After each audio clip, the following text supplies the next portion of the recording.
Bonjour à tous et bienvenue sur ma chaîne. Aujourd'hui, on va parler d'un logiciel qui s'appelle CapCut, dont vous avez dû entendre parler, notamment pour les smartphones. Mais il existe la version bureautique, et notamment sur macOS.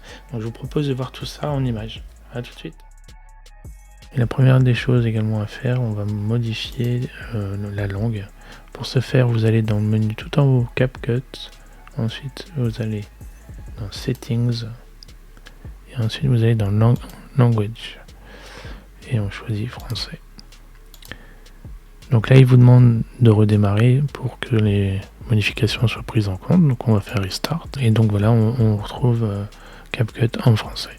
Donc on fait commencer à créer. Et voici donc l'interface de CapCut en version macOS. Il doit exister aussi sur PC.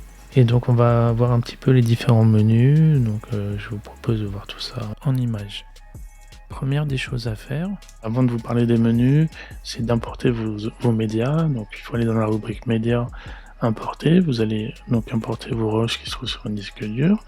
Et ensuite, pour pouvoir monter, il faut tout simplement glisser, déposer sur la timeline qui se trouve en dessous, ce qui vous permettra de faire votre montage. Ensuite, pour les différents menus, vous avez la rubrique son, donc qui répertorie tous les sons qui sont un peu libres de droit. Donc c'est assez intéressant, c'est-à-dire que vous pouvez monter avec les musiques qui sont déjà présentes. Beaucoup plus simple de pouvoir caler la musique dans ce menu. Ensuite, vous avez la rubrique thèse qui regroupe différents textes assez basiques, mais vous pouvez faire pas mal de choses. Donc des effets, vous avez même les sous-titres, donc vous pouvez créer des sous-titres, ça c'est vraiment très bien. Donc ça reprend vraiment l'interface de la version de smartphone, mais avec un confort d'utilisation, avec un écran plus grand, c'est vraiment très bien. Donc ensuite vous avez les stickers, ça représente vraiment tous les éléments que vous retrouvez sur la version mobile. Ensuite vous avez les effets, donc c'est des effets sur l'image, il suffit de sélectionner un, de le glisser et de le déposer. Donc soit vous le mettez directement sur le rush, ou vous le mettez au-dessus. Moi je vous conseille de le mettre au-dessus, dans la mesure où ça n'impacte pas le rush en lui-même. C'est-à-dire que si vous n'êtes pas content, vous pouvez supprimer le calque qui est au-dessus sans affecter votre rush initial. Donc ça vous permet de mettre des effets. Donc ça c'est assez bien. Ensuite vous avez donc les transitions. Faire une transition, ça se fait entre deux plans. Donc je vais vous montrer comment faire. Donc si on veut diviser ce plan, là il n'y en a qu'un seul, si on veut le diviser en deux, donc on peut utiliser le raccourci en appuyant sur la touche B, et ça fait donc c'est l'équivalent du cut. Et vous voyez, vous cliquez et ça vous permet de faire donc deux plans successifs. Et ensuite donc de glisser le plan entre les deux. Donc ça vous permet donc de faire une transition entre deux plans. Par contre, vous ne pouvez pas le lire en faisant simplement un survol dessus. Vous êtes obligé de faire une lecture pour pouvoir le voir.